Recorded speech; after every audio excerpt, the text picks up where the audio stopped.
Yeah, check it out. Y'all want to win a free vacation to the jungles of Costa Rica this summer and help support the Scott Horton Show? You can.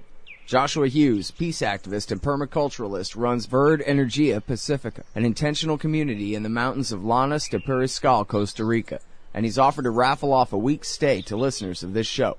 Airfare is on you, but transportation to and from the airport, as well as a 7-day stay for you and a guest in your own private house with 3 meals a day is covered. You can learn and practice some skills, or just go for a swim in their river, pool, or waterfall, walk jungle trails, enjoy the views, do yoga or dance in the studio, make art, play music, check out a local soccer game, or simply relax in a hammock by the river and read.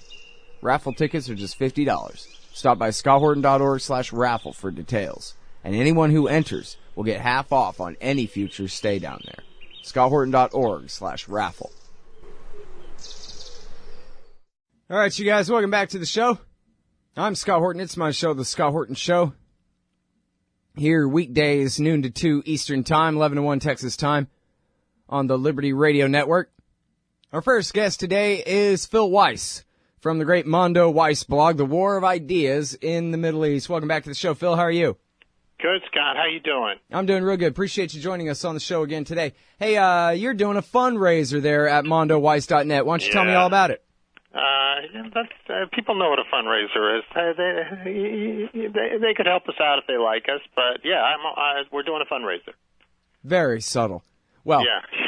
Here, so everybody, the deal is that if you don't read the Mondo Weiss, you should. If you don't, if you haven't signed up for their morning email, you should. You want to stay up on Israel-Palestine, American politics regarding Israel-Palestine, the boycott and divestment movement, and all the rest of this stuff. MondoWeiss.net, can't go wrong.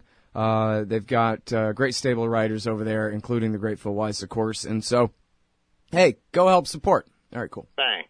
You know, the thing is, I do find it amazing that, you know, you and me both follow the news, you know, from very different parts of the country. And it's kind of amazing that this issue that, you know, you and I both care about and people said we were nuts to care about, it is getting more and more into the mainstream, and people are not being able to avoid talking about it. And that is a great thing.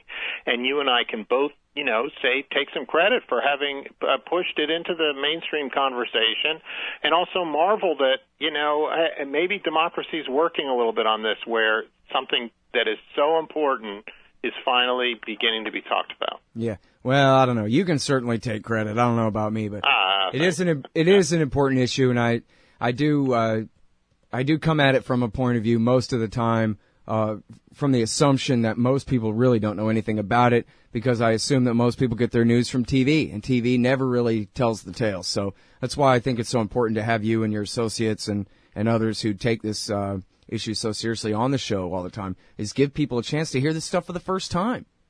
Yeah, I mean, yeah. People don't even know that there's who's got a gripe with Israel anyway? What's Israel ever done? I thought they're their greatest ally in the whole wide world. You know, as far as TV goes, that's all anybody knows about it. So. Yeah, yeah. And, you know, we have a line on our site today that I'm going to try to find it right now. We have a line from a guy, an activist, who says that he discovered in 2006 that the dispossession of Palestinians in 48 and its continuation since then is the cause of Palestinian resistance.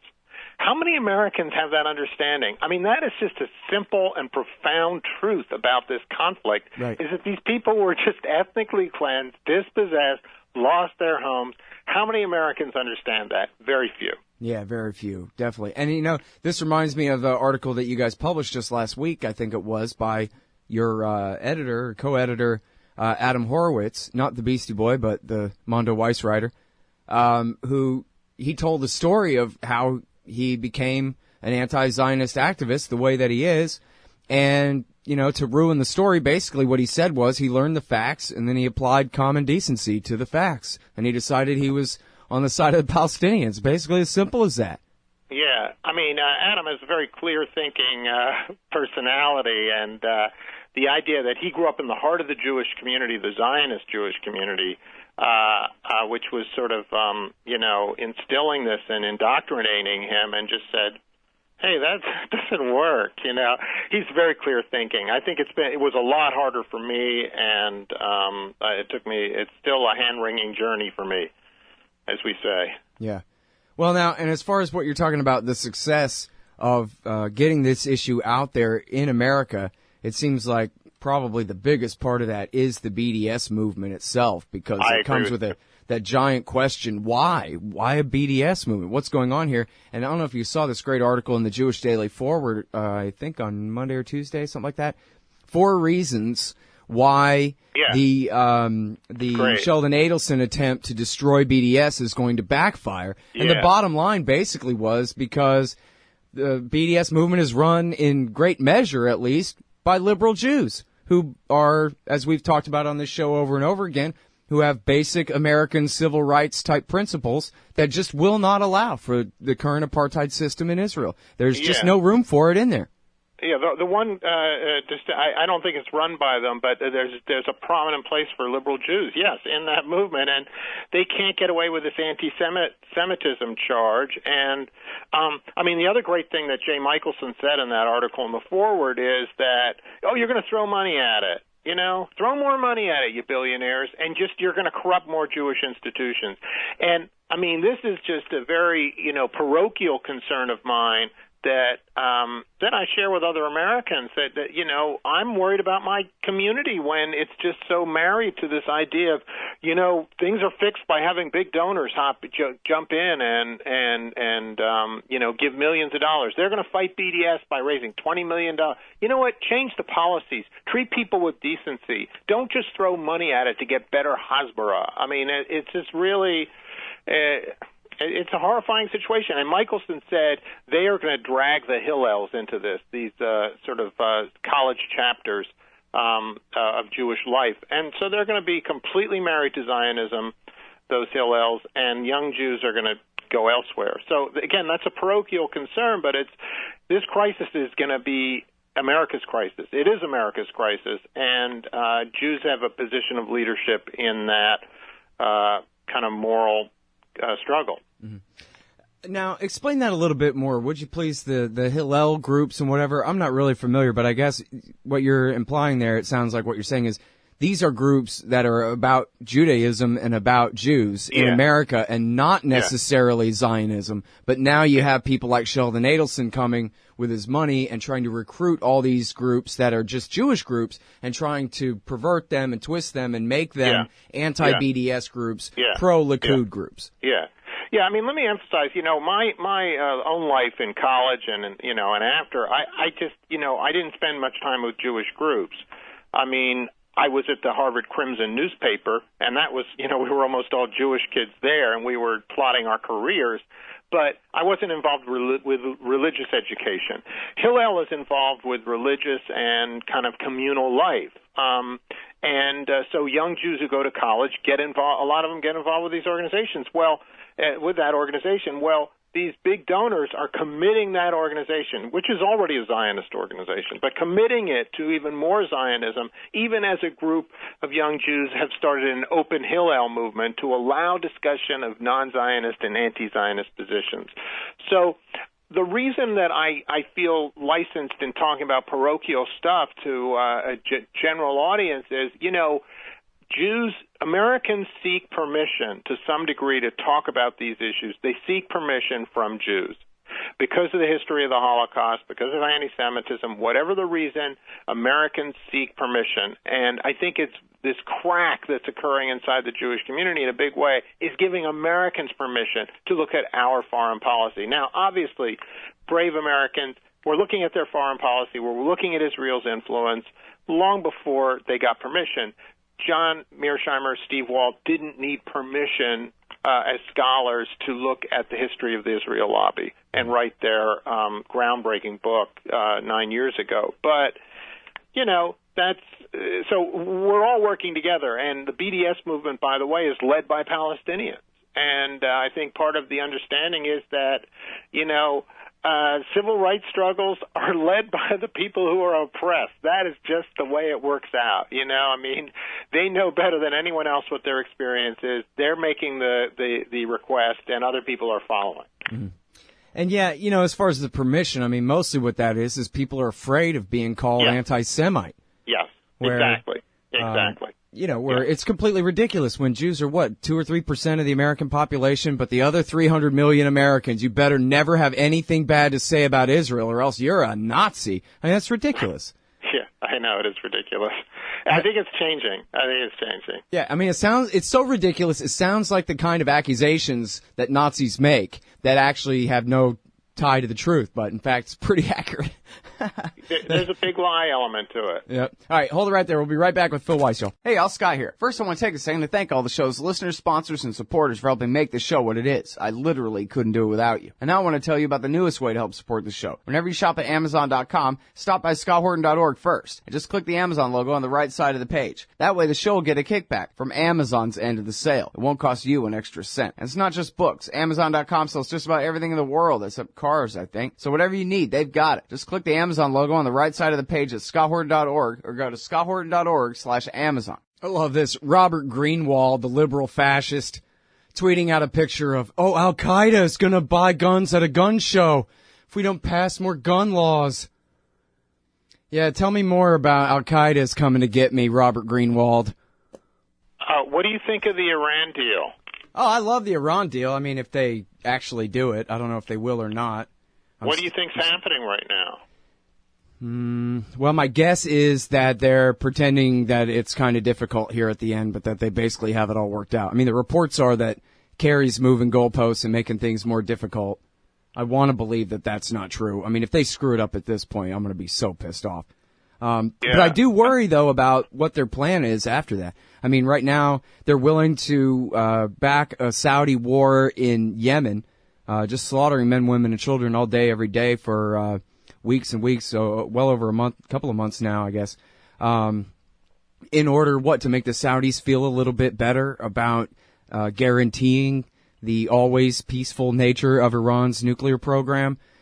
Seems like a pretty bad trade-off, so I don't know if Obama actually has a plan for, how this fits into the rest of his Middle East policy. We're still fighting for Iran in Iraq, but fighting against them in Syria and in Yemen. And so I don't know if anybody up there knows what the hell they're doing. I mean, what I do want to see is an end to the economic war against Iran in the name of a nuclear program that never was a threat. That's a manufactured crisis. So I don't know what's going to happen next, but I know it's the right thing to stop doing the wrong thing. Yeah, no, I'm with you all the way on that. I guess I have the hope that if they manage to pull this off, that we begin to see major shift in the whole politics of the region, and the balance of power in the region. Yeah, I mean, with these guys though, it's like, well, geez, I don't know if they're switching back to Iran. What does that mean? Something maybe really bad, right? Maybe they're going to help the Iranians really take it to the Islamic State in former Iraqi Sunnistan, which is just going to make matters that much worse, as we've already seen. Wherever the Shiite militias go there, they're cleansing all the Sunnis and kicking them out of Tikrit and keeping them out, and that kind of thing. So that's part of what drove all the Sunnis into Islamic State arms in the first place, was America's support for the Iranians in Iraq. So yeah, that's why my answer is always just, really better than a nuclear deal would be for the U.S. government to just stop existing anymore, stop doing anything to anyone, threatening anyone, sanctioning anyone, employing anyone to do anything to anyone. Just go on vacation and leave the world alone. I mean, exactly. I mean, the belief that somehow we're going to make things better by getting in,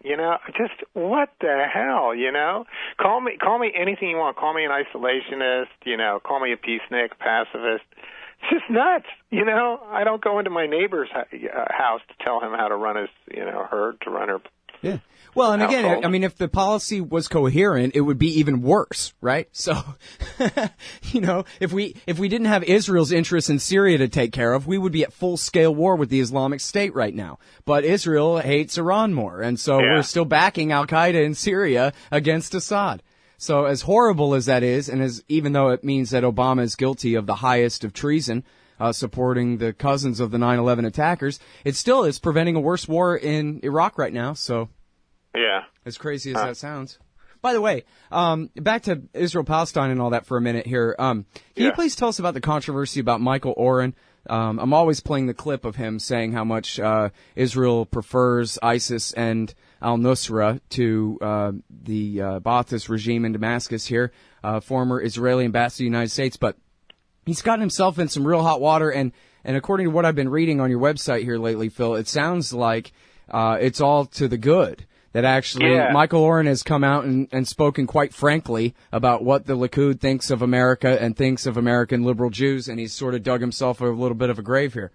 Yeah, it's been a great moment. I mean, if you think about what I was talking about earlier, which is the need for American Jews to openly disagree about Israel, that's leaving aside that whole permission conversation you and I are having. No one needs permission. You know, don't let anti-Semitism stop you from having an opinion about Israel and Palestine, folks.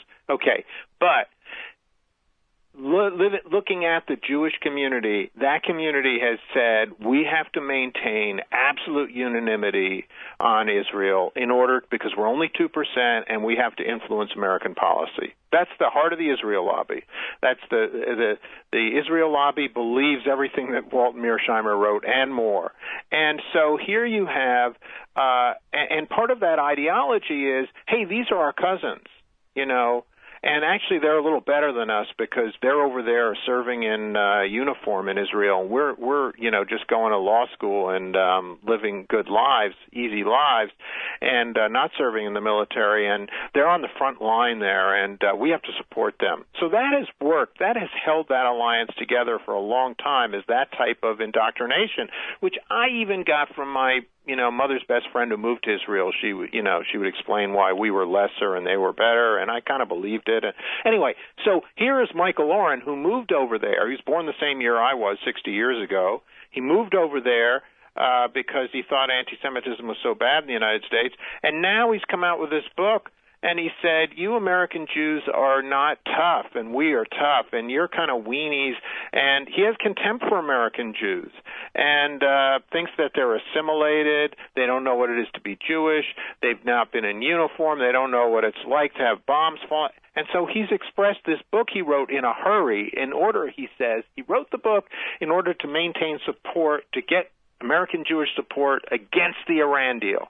He knew that the Iran deal was coming out, and he wanted the book to come out now to muster opposition to the Iran deal. Well, he couldn't help but express his contempt for American Jews, a group of which he was once a member in that book, and American Jews are going ape expletive deleted over it. And that has been a great thing. It's just a complete own goal. The guy had no idea what he was doing, obviously. He would have rewritten the book completely if he'd known how much. But there was this kind of unconscious hatred for American Jews coming out in it. And the larger point is that Israelis and American Jews are completely different. It's two different countries. These are militant, racist people by and large. Who have nothing to do with Palestinians, and American Jews generally aren't that racist, they're like other Americans in that respect, I think. They're generally struggling to have live in a liberal society that tolerates minorities. And so this has really driven a wedge, and it's been a great thing. Yeah, I think it's hilarious, especially when he's going after people like Thomas Friedman and, what's his name, Weiss or whatever, formerly of the New Republic. I mean, these are the kinds of guys who call anybody who's not a Jew who criticizes Israel anti-Semites. These are exactly the guys who I would have called them all Likudniks. Thomas Friedman. What's the difference between Weiss and a neoconservative? Enlighten me. Wieseltier is a neocon, and he's the guy who's gone around calling people anti-Semites, smearing me and others, for daring to criticize Israel. Well, because he doesn't like Netanyahu, he's criticized Netanyahu. Oren says he's a self-hating Jew. So it's kind of like you were laughing at the absurdity or saying it's absurd to call people who criticize Israel anti-Semites. Right. And this is showing that the anti-Semitic smear is just this tool that is used. I mean, there is real anti-Semitism, no doubt. There's real bigotry.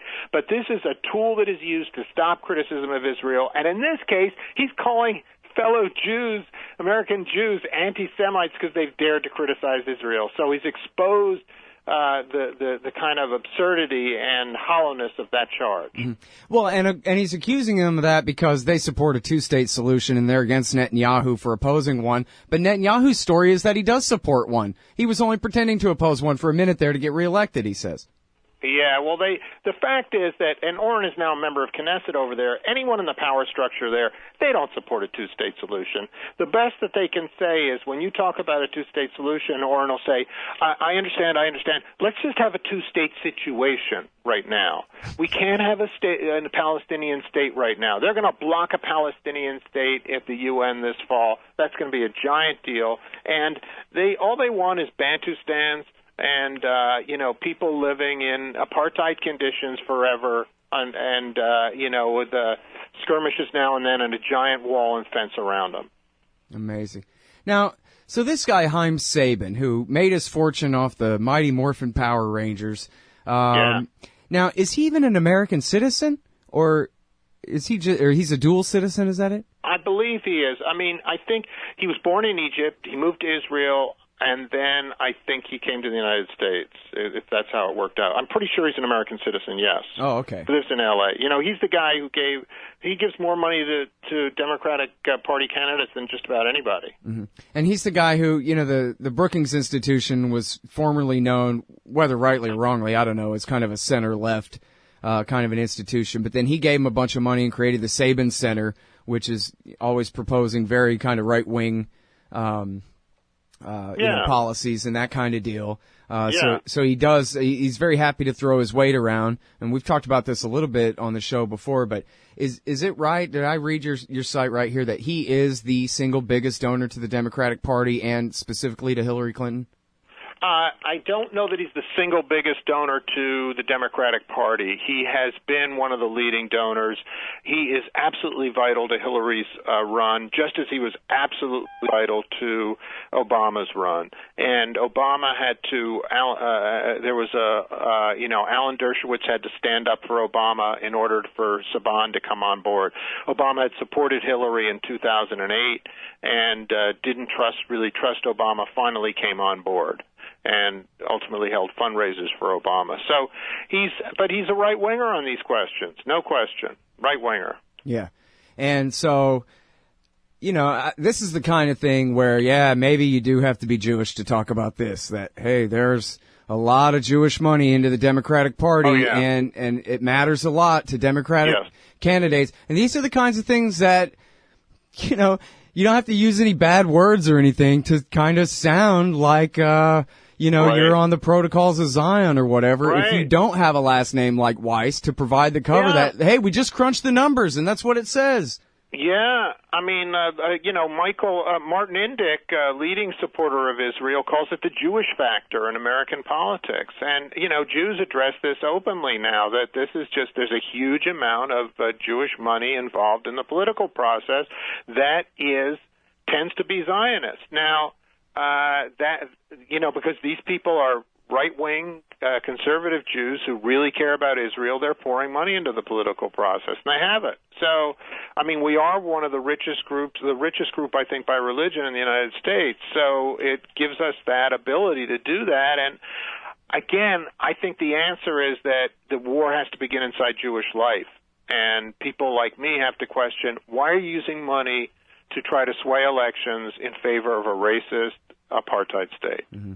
Well, I don't know what the polls say about the two-state solution and that kind of thing, but I know that the polls say that American Jews are vastly in favor of the Iran deal, more than the average, because as you said, they're by super majorities, they're liberal Democrats, so they're not really, when it just comes to raw numbers. It's the very richest who, of course, are the most right-wing, but when it comes to just American Jews in general, they're actually really good on peace issues most of the time. Yeah.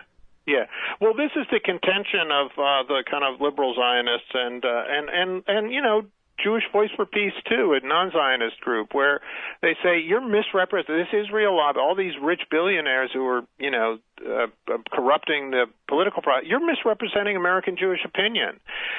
My only problem with that is stand up and be counted. Darn it. Be like me, be like Adam Horowitz, if you feel misrepresented, hey, You're not living in a jail cell. You're in one of the freest countries in the world. Stand up and say what you don't like.